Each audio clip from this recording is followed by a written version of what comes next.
And staying in the Middle East, Israel's new airstrikes appear to end a nearly 2-month pause in the 17-month-long war. Israeli Prime Minister Benjamin Netanyahu says Israel resumed the strikes because of Hamas's refusal to release the remaining hostages still held in the area since October 7th, when that attack happened on Israel. Now, the Hamas-run health ministry says more than 400 people were killed in the midday strikes, which come during the Muslim holy month of Ramadan. Right now, we are joined by Charles Kupchan. He's a senior fellow and director of European Studies at the Council on Foreign Relations. Charles, thank you so much for joining us today. From all indications, is the war returning, or does this appear to be a limited operation coming from Israel? I don't think we're at the beginning of a month-long military campaign, and i.e. the war has started again.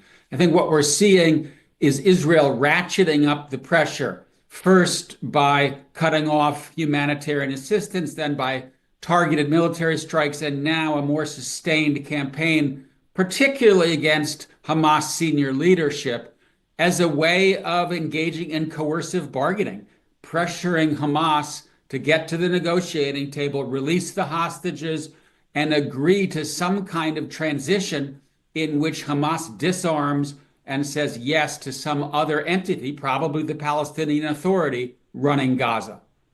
So Hamas has not retaliated just yet. So what do we know about its military readiness? Has its forces been able to regroup during this ceasefire period?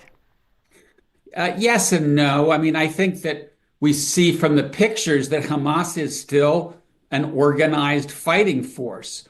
What they haven't been able to do is really reconstitute the core military capability that they had. Could they launch a few missiles into Israel? Yes, we know they can because they have, but Israel has a good missile defense system.